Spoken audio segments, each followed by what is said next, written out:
The human prisoner, the starship Varnock, moved silently through the cold black of space. It was a massive ship, built by the Zarian Empire, an alien race known for power, order, and control. Inside the lower prison decks, everything was quiet, except for the sound of breathing. Slow, weak, human. His name was Ray Carter, a soldier from Earth, captured during a border conflict between humans and the Empire. He had been missing for weeks. Many believed he was dead. Ray lay inside a transparent energy cell. His clothes were torn. Blood had dried on his arm. He had wounds, but none too deep. His mind was clear. His eyes, though tired, still had fight in them. Above, in the royal levels of the ship, Princess Xalara stood in her private room. She was not like other Zarians. Her skin had a soft silver-blue glow, and her eyes shifted color with emotion. But more than her appearance, her heart was different. She felt curious. She felt trapped. The Empire expected her to be quiet, loyal, and cold. But she was none of those things. That night, she moved silently through the ship's service tunnels, wearing a cloak to hide her royal suit. She had done this before, wandering into places where no princess should go. But tonight was different. Tonight, she wanted to see the human. She had heard stories that humans were violent, emotional, and dangerous. But something about them fascinated her. They were not born with advanced minds or tech, yet they kept winning. They kept surviving. She reached the prison deck and walked past the guards. They didn't stop her. No one questioned a Zarian, especially one with royal blood, even if they didn't know her name. She stood in front of Ray's cell and looked at him for the first time. He looked human. Strong jaw, short hair, skin marked with bruises, but his eyes were sharp. He looked at her, surprised, not scared. "You're not like the others," he said quietly. Xalara blinked. No prisoner had ever spoken to her like that. "I'm not here to hurt you," she replied. "Didn't think you were," he said, sitting up slowly. There was silence between them. Then she asked, "Why did you fight us?" Ray gave a short laugh. "We didn't start it, but we won't bow either." His words were simple, honest. She had read about humans being clever with words, but he spoke from the heart. "I've read about your kind," she said, "but you seem different." Ray looked her in the eye. "Maybe I am. Maybe you are too. You're not wearing a soldier's uniform." Xalara didn't answer. She couldn't reveal who she was. Instead, she sat on the bench across from his cell. "What's Earth like?" she asked. Ray smiled a little. "Messy, loud, full of music and food and stories. Not perfect, but we're free." That word. Free. In the Empire, freedom was dangerous, a dream that could destroy everything. And yet, here was a man talking about it like it was normal. "Why do you care?" he asked suddenly. "Why are you here?" Xalara looked down. She wasn't sure. Curiosity? Loneliness? A strange pull she didn't understand? "I don't know," she said softly. "I just wanted to see for myself." She stood up to leave. Then she paused and stepped closer to the glass wall.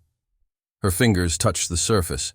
Ray stood too, just inches away from her, separated only by the energy shield.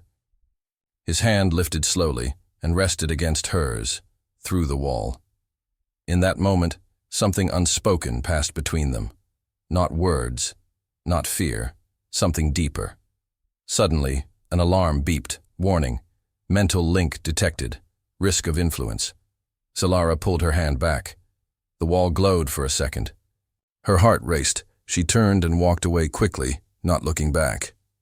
Ray watched her go, whispering to himself, "She's not like the others." Above, in the command tower, someone watched the security feed. a figure in dark armor. His face hidden.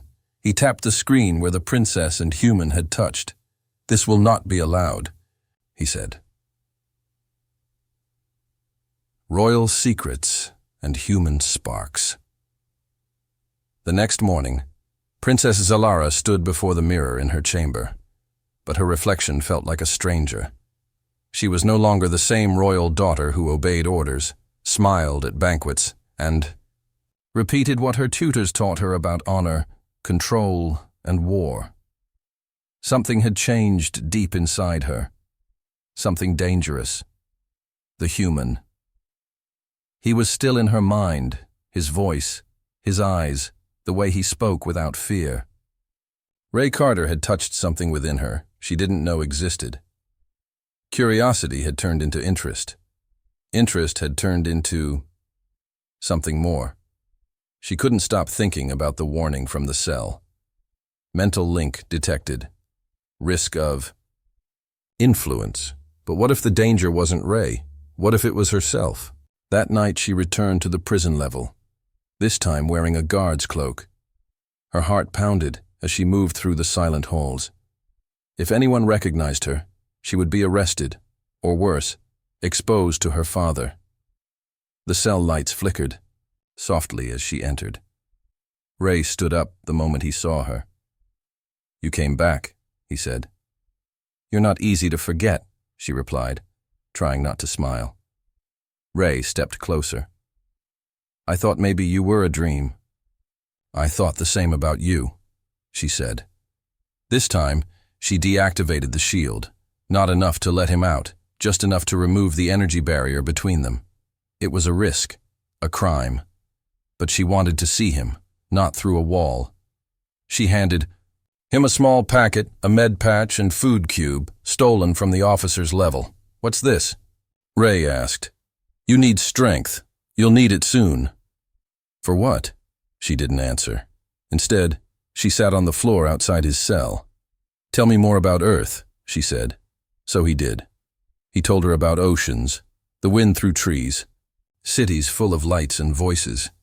He told her about laughter, about the way people fought for love, not for power.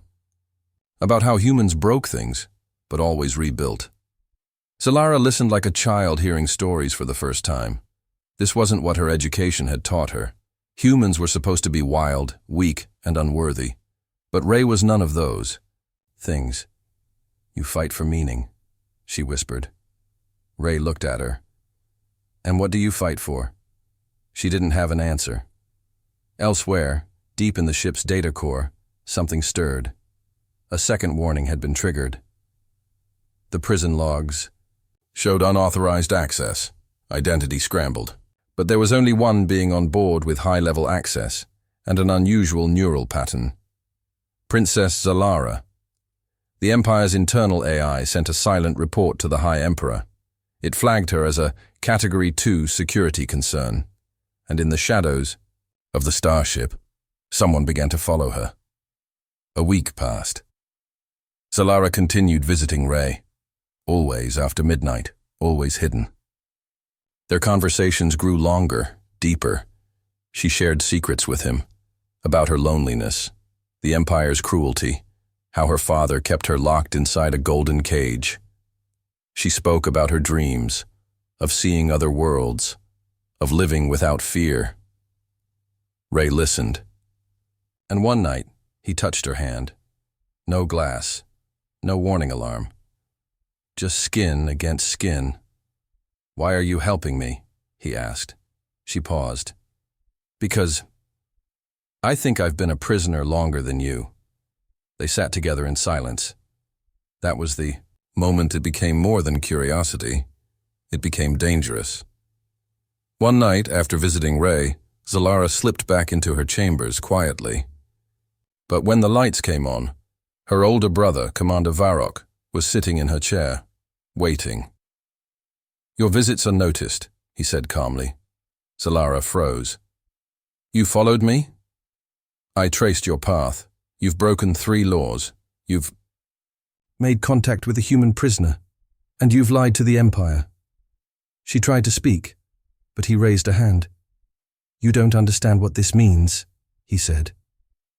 "If Father finds out, he will erase you from the bloodline." "I don't care about the bloodline," she said, her voice hard. "Then you're a fool," he snapped. "You are letting a human poison your thoughts." "He's not poisoning them," she whispered. "He's clearing them." Varrock stood, furious. "If I report this, your life ends. But if you agree to stop, cut all contact, I'll delete the records." Zalara looked him in the eyes. "No," she said. Varrock stepped closer. "Do you want war? Do you want to betray our people?" "I want truth," she replied. "And I want to choose who I am." Her brother stared at her, and then smiled strangely. "You're already too far gone," he said. "But lucky for you. I don't believe in killing family. I'll give you one chance. Help me use him." "What?" "Humans are unpredictable, yes, but powerful. We can use him to learn more about Earth's military. Spy from the inside. Pretend you love him, then break him." Zalara stepped back, disgusted. "Never," she said. Varrock laughed coldly. "Then you're on your own, sister. And when the day comes, he'll be the death of you." The next night, Zalara visited Ray again. Her hands were shaking. Her voice was quiet. "They know," she said. "They know about us." Ray stood quickly. "What happens now?" Zalara looked at him, then at the small map she had brought, showing a secret tunnel in the ship leading to the outer deck. "You escape," she whispered. "And maybe I go with you." Ray looked at the map, then at her. "Why would you risk everything?" he asked. Zalara smiled sadly. "Because I finally found something worth losing everything for." The Forbidden Bond Princess Zalara stood in the shadows of the ship's maintenance bay, heart racing like a drum. The stolen map glowed in her hand, its thin lines showing a hidden path through the Empire's most secure starship. A path not even the Royal Guard used anymore, and now she was planning to send a human through it, maybe even go with him. She heard footsteps behind her. Ray. He moved quietly now, wearing a stolen guard's uniform.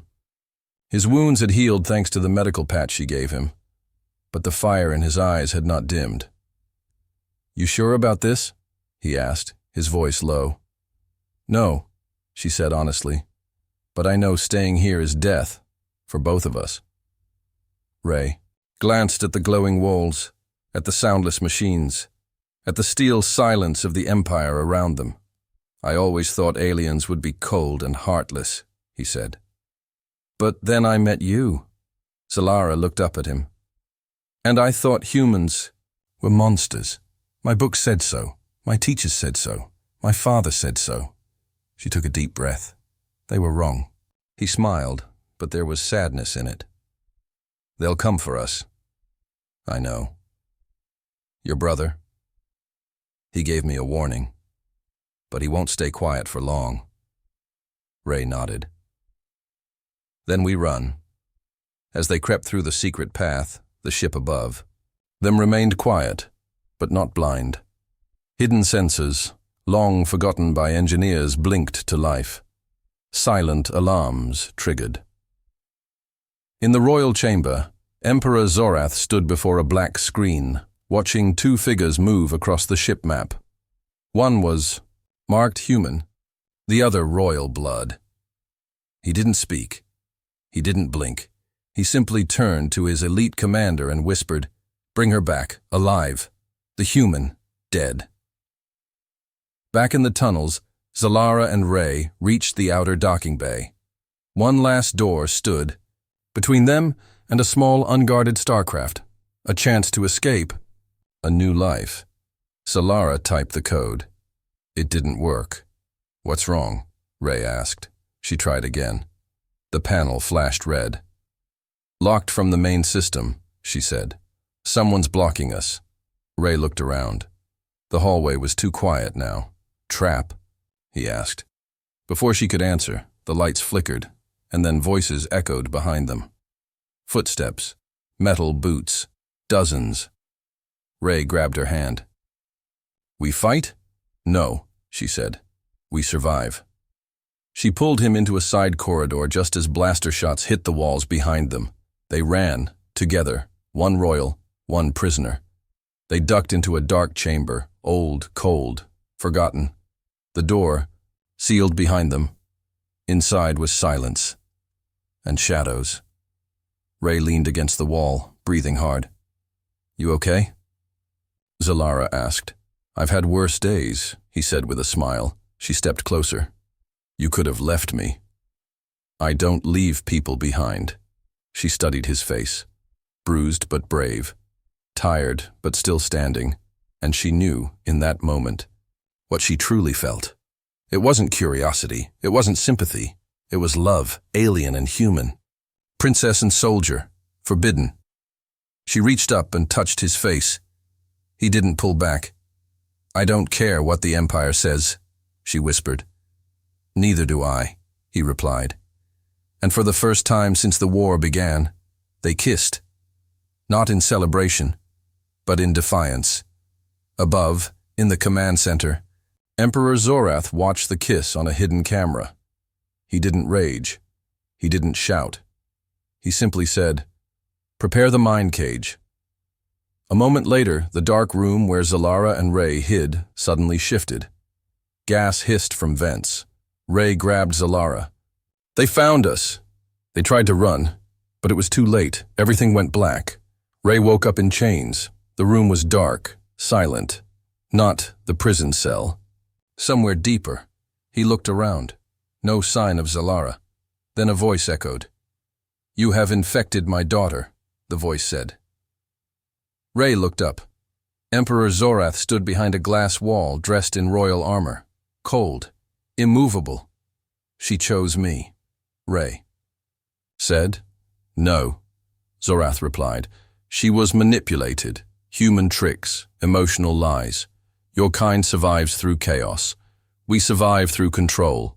Ray stood, pulling against the chains.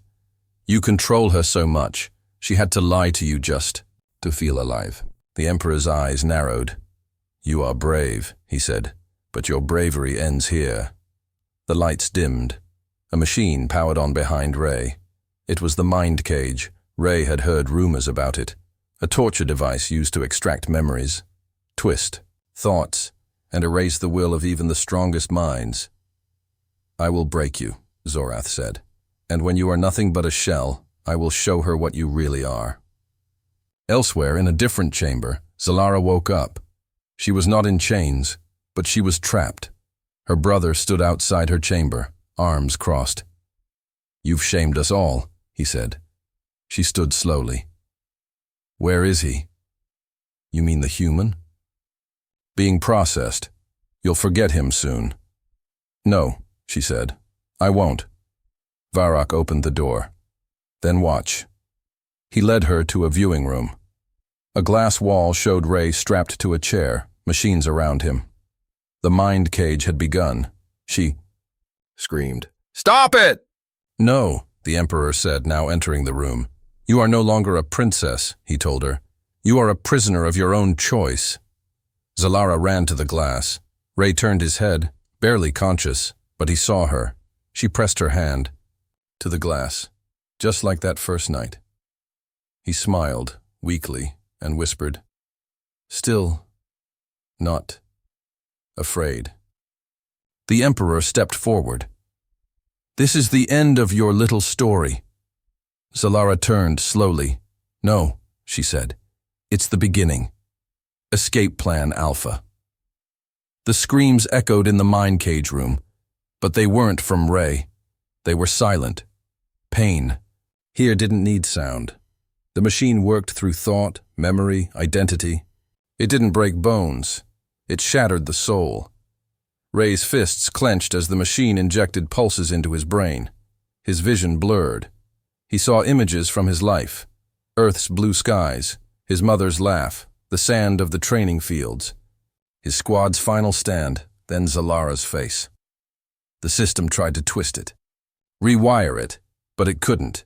Every time it reached her, the machine hit a wall. Ray held on.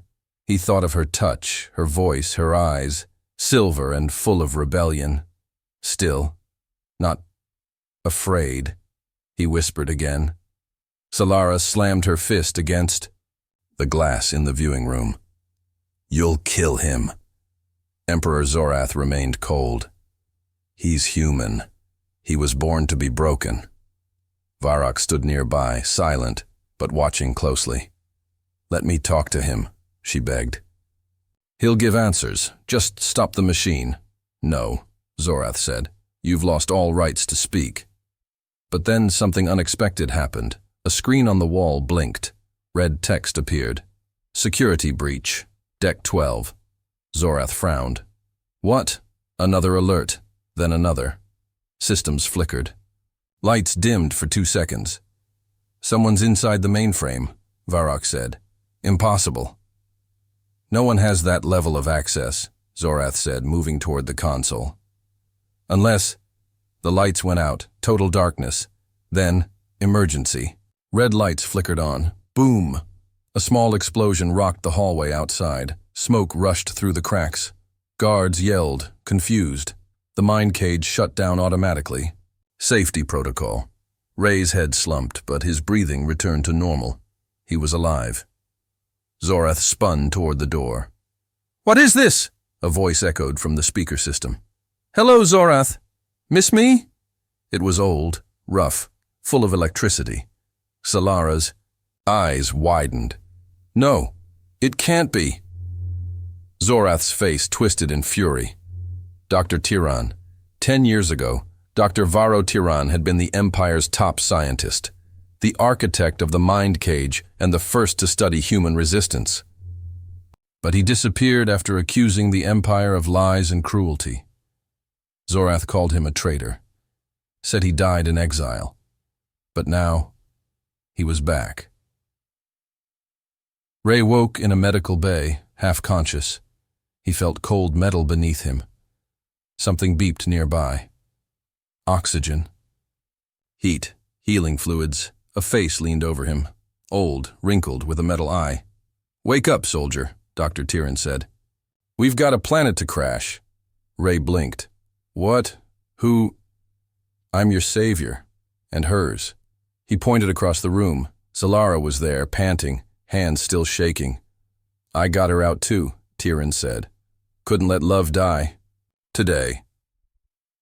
In the chaos, Tiran had hacked the Empire's internal AI and disabled key systems, just long enough to pull both Ray and Zalara out.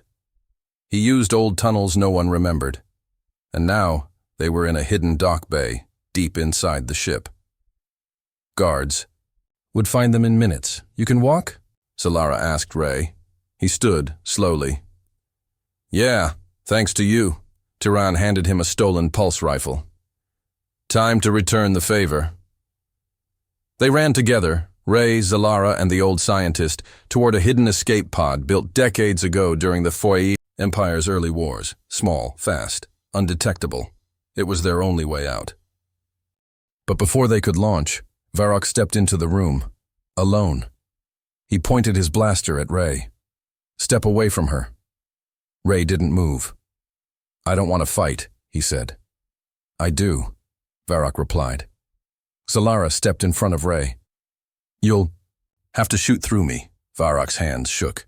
You've betrayed your name, our family, our blood. No, she said. I've chosen truth over power. You love him? Varrock asked. She didn't answer. Instead, she took Ray's hand. That was her answer. Varrock lowered the blaster, just a little. Then something unexpected happened. He turned the weapon, aimed at the wall, and fired at the control panel. Doors unlocked.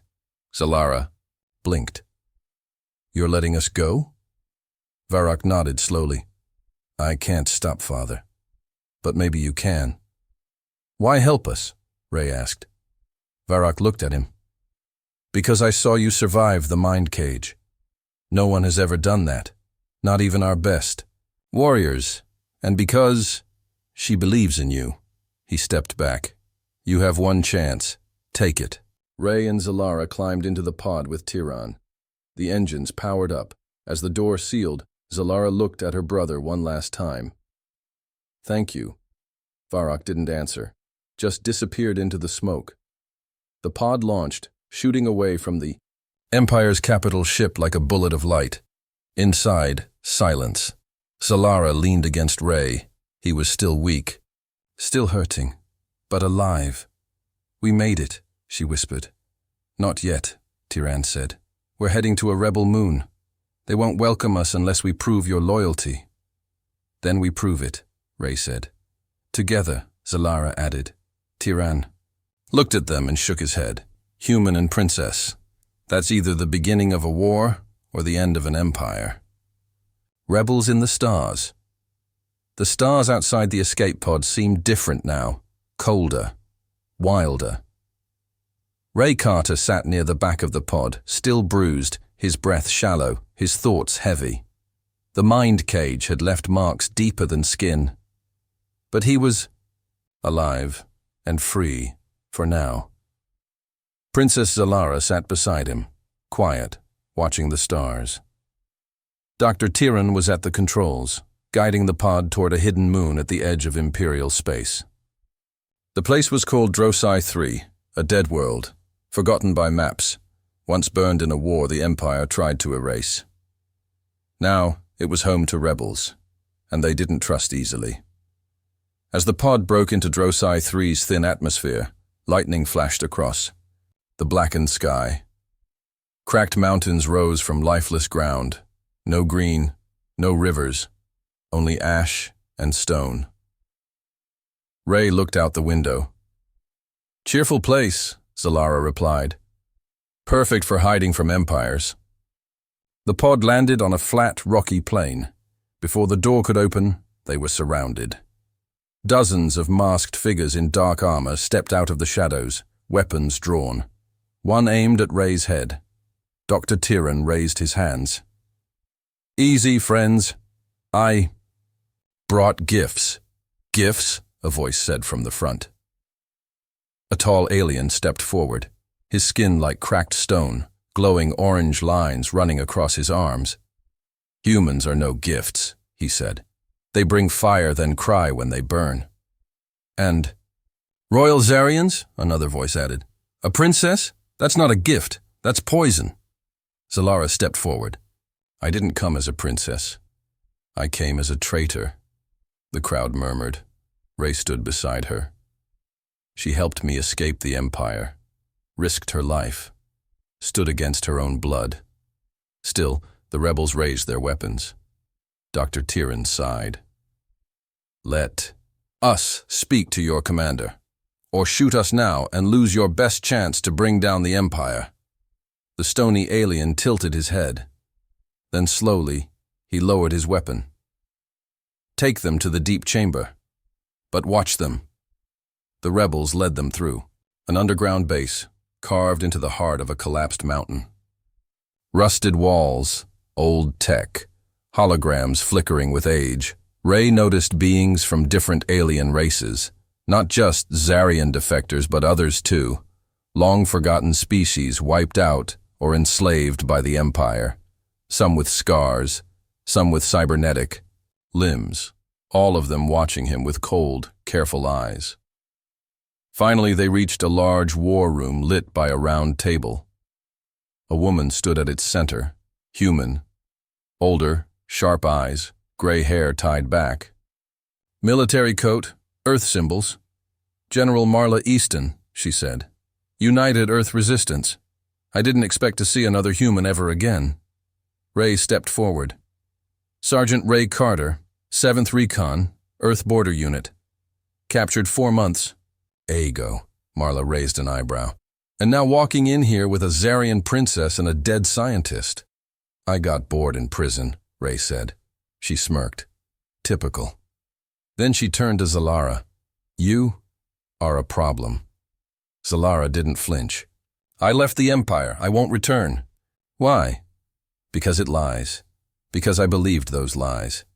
And because I fell in love with the truth." She looked at Ray. Marla studied her for a long time. Then she tapped the table. A hologram flickered to life, showing Earth. And beside it, dozens of red lines. All communication with Earth is blocked, Marla said. We've been out of contact for 6 months.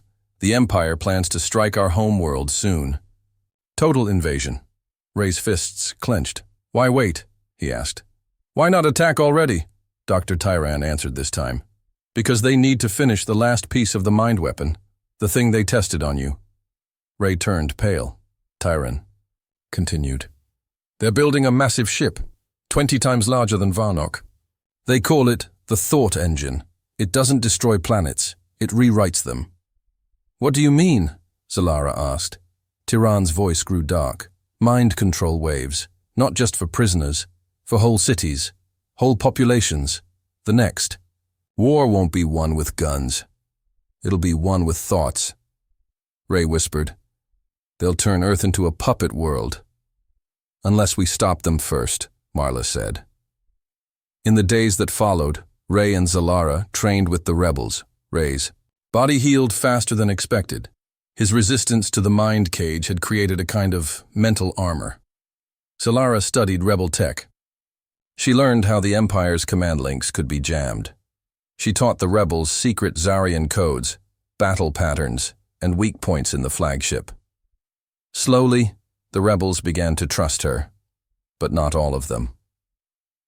One night, as Zalara walked alone, in the camp someone pulled her into the shadows, a knife at her throat. You think wearing rebel colors makes you one of us? A voice hissed. My family died because of your father. Your blood is poison. She didn't resist. If killing me brings you peace, then do it, she said. The blade pressed harder, but then Ray arrived. Put it down, he said, his voice calm, but deadly. The rebel hesitated.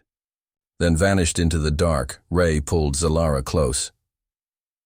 They'll never accept me, she whispered. They will, he said. Because I do. Later in the war room, Marla called a meeting. The Empire's building the thought engine on a hidden moon. We've found its location. A map appeared. But we don't have the firepower to take it head on. We need a way in. From the inside. Everyone looked at Zalara. She nodded. I can get us access. But once I go back in, I may not come out. Ray stood beside her. Then I go too. Marla looked at them both. You'll be hunted. You'll have a small window. If the alarm sounds, you'll be surrounded in seconds. Ray grinned. Wouldn't be the first time. Marla extended a hand. Then welcome to the Resistance. Far above them, deep in space, the thought engine continued to grow, its red core pulsing like a heartbeat. Inside, Emperor Zorath stared at a star map. Let them run. Let them gather. He touched Earth's image. By the time they reach us, they will already be mine. The human spirit. The starship Talon's Edge floated through deep space, its hull disguised with stolen Zarian codes. It wasn't much to look at. Old, patched together, barely holding, but it carried the most dangerous passengers in the galaxy. Ray, Carter, Princess Zalara, and the final hope of a dying resistance. Inside the ship, Zalara stared at her reflection in a dark mirror. Her Zarian armor was back on, polished, royal, commanding, a mask for the Empire, a memory she had tried to bury. But she needed it now. They were heading back into the heart of the Empire, into the thought engine, to destroy it from within.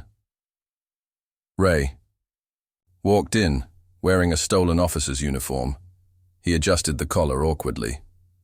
I look like a stuffed doll, he muttered. Zalara turned and smiled slightly. You look like trouble. That's exactly what we need. He stepped closer. You sure you want to go back there? No, she said honestly, but I know I must.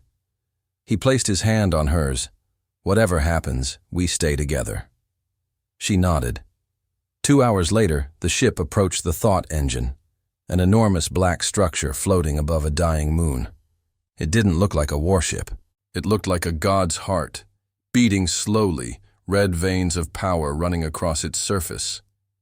Inside were thousands of Zarian soldiers, scientists, royal guards, and the Emperor himself, and deep at its center, the core, where thought became weapon.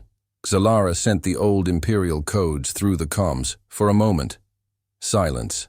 Then, access granted. Docking approved. The rebels held their breath. They were in. Ray and Zalara stepped off the ship, surrounded by guards. No one suspected them yet. Her face brought obedience. His uniform matched the officer logs, but they couldn't afford mistakes.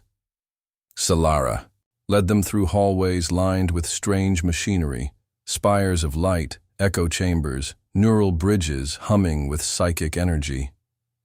"This place isn't just technology," she whispered. "It's alive." Ray nodded, feeling pressure behind his eyes, like a voice trying to whisper thoughts that weren't his own. Then they reached the core chamber. One final door. Behind it, the system that could enslave Earth, bend minds, rewrite loyalty, erase rebellion forever. Zalara raised her hand. The scanner accepted her. The door opened. Inside, the chamber glowed red. At the center was a massive crystal, suspended in energy. It pulsed with thought, memories, emotions. It was built using brain data collected from billions, turned into a living machine, Dr. Tieran's old designs, but corrupted, evolved. Ray stepped forward and planted a small device on the central panel. "It'll fry the system in 30 seconds once I trigger it," he said. Zalara watched the pulsing energy. She felt it pulling at her. Her memories, her fears, her love. "It wants to connect," she said. "Then let's cut the cord," Ray replied. Just then, the alarm sounded. "Intruder alert. Unauthorized human signature detected." Ray's heart sank. "No!" "How?" Footsteps thundered. From outside, Zalara turned. "We've been betrayed." The door opened, and Varrock stepped in. Her brother Ray raised his blaster. Varrock didn't flinch. "You thought I'd really let you walk away," he said. "You let us escape," Zalara said. "You helped us." "I helped you bring yourself back to where you belong," Varrock replied. "You never stopped being Zarian. You never could." Guards surrounded them. Ray looked at Zalara, but she wasn't looking at him. She was staring at her brother, at the lie, at her past. "Take the human," Varrock ordered. "Begin the reprogramming." Ray raised his gun, but a stun blast hit him before he could fire. He collapsed. Ray woke up in a dark room again, just like before, strapped down, wires near his skull. But something was different. He wasn't afraid. He had already survived this, once. And now, he remembered how. Emperor Zorath entered the room slowly. "I expected more from you," he said. Ray smiled, even as blood ran down his cheek. "You expected me to break. That's your mistake." "You're alone now," Zorath said. Even the princess turned her back. Ray laughed, weak but clear. "You don't get it. That's what makes us human. Even when we're alone, we don't stop fighting." Zorath leaned in. "What do you fight for?" Ray looked him in the eyes. Choice. Back in the core, Zalara stood in front of the glowing machine. Guards held her arm. Varrock watched, arms crossed. "You can't save him," he said. "You can't save any of them." She looked at the red light, the hum of stolen minds, and suddenly, she understood. This wasn't about choosing between two worlds. This was about ending the lie both worlds had been built on. She tore off her gloves, reached toward the crystal. Guards shouted. Varrock stepped forward. Too late. Her fingers touched the energy, and her memories flooded the system. The thought engine wasn't built to hold free minds. It was built to contain control. But Zalara's mind was no longer bound. She poured in every rebellion, every kiss, every scar, every doubt, every human emotion she had learned. The machine screamed. It pulsed violently. Lights exploded. Varrock shouted, "Stop her!" But she had already gone too far. Ray, still strapped down, felt the tremor through the ship. Then the locks on his chair clicked open. The system had let go of him. Solara fell to her knees, bleeding. From the nose, vision blurry. Ray burst into the core, barely able to stand, but alive. He ran to her. "Are you okay?" he asked. She smiled faintly. "I broke it." They looked up. The core began to collapse. Flames burst from the sides. Sparks filled the air. "Time to go," Ray said. They ran. Behind them, the thought engine began to explode, one system at a time. Rebel ships moved in. Fighters soared across the broken sky. A new message was broadcast to the galaxy. The Empire's weapon is destroyed. Earth is safe. The princess stands with us. In the burning ruins of the Empire's final weapon, two people stood together, human and Zarian. Not enemies, not symbols, but equals. Empire rewritten, the thought engine was dead.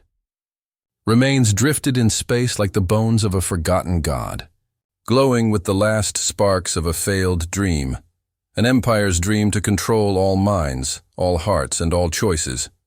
But it failed.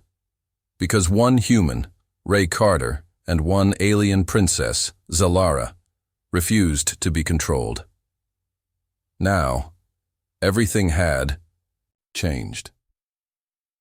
On the outer moon, Eranos, a secret rebel base buzzed with voices and static. Holograms blinked with new transmissions. Messages poured in from across the galaxy. Zarian colonies were rising in protest. Slave worlds were breaking their chains. Soldiers were defecting. Scientists leaking data.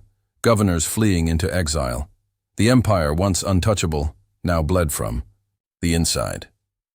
General Marla Easton stood at the center of the war room, eyes locked on a live map of Zarian space. Red zones were flashing yellow. Yellow zones turning green. "They're not just scared," she said softly. "They're ready." Zalara and Ray stood beside her, silent. They knew what was coming next. A choice. Back on the throne world Zareth, Emperor Zorath sat in a ruined chamber. Fires burned in the city streets outside. His guards stood nervously, unsure of his orders. The people were chanting. Truth. Freedom. Unity. A strange chant for a race trained in silence. Zorath gripped the arms of his throne. His empire was falling, and the face of rebellion was his daughter. He turned to Varrock, standing beside him. "You let them escape. I gave them the rope," Varrock said coldly. "You chose to hang yourself with it." Zorath stood, shaking with fury. "I am the Empire." "No," Varrock replied. "The people are." And then, for the first time in Zorath's long rule, his own son walked away. 2 days later, a summit was called. On neutral ground, a floating station between Earth space and the Zarian border, leaders from both sides met. The media called it the reckoning. Hundreds watched. Billions tuned in. Security was tight. Tension was high. Everyone expected blood. But what they got was something else. Ray stood at the edge of the stage, wearing a black jacket with Earth's symbol. His face was scarred, but calm. Solara stood beside him in ceremonial robes, not royal, but reformed. A new sigil on her chest, a star, half blue and half gold, a cross. From them stood delegates from Earth, Zarian outposts, and dozens of neutral worlds. General Marla stepped forward. "Today, we write a new chapter," she said. Then she turned to Ray. He took the mic, paused, and spoke. "I was a soldier. I was trained to follow orders, to fight when told, to kill if needed. But what saved me wasn't war. It wasn't weapons. It was a moment. A moment when someone saw me not as an enemy, but as a person. That someone was Zalara. She was born in a palace, raised to follow her empire's rules. But she broke them, not for power, not for politics, but for truth. And I followed her not because she's a princess, but because she reminded me what being human truly means. To choose, to love, to stand up even when you're afraid. He turned to the crowd. I am not here as a hero. I'm not perfect. I've made mistakes. So has my world, so has yours. But today, we choose something better. Not control, not silence, but peace. The room was silent for a long moment. Then Zalara stepped forward. She looked at the Zarian delegates. I am not loyal to the throne anymore, she said. I am loyal to the people who want to be free. To those who lost their names in the Empire's machines. To those who dared to feel, she looked at Ray. To those who taught us how. The vote that followed was quick, but history-changing. The Empire was officially dissolved. A new council formed, with seats for Ray, Zarians, humans, and all other allied races. The use of mind tech was banned forever. Former prisoners were released and given safe passage home. Earth and the Zarian worlds opened communication for the first time in centuries. But perhaps the most shocking motion was this. Zalara was named ambassador to Earth, the first alien to ever represent the former Empire. And Ray, he refused any title. He simply stayed by her side. Months passed, then years, and a new age began. In a green field on Earth, not far from a rebuilt capital, children ran beneath twin flags. One of Earth, one of unity. At a nearby platform, Ray sat on a bench. Older now. A few more lines around his eyes. Zalara walked beside him, her long coat fluttering in the wind. Think they'll remember us? He asked. They already do, she said, pointing to a stone nearby, a monument to those who chose love over fear, to those who rewrote the stars.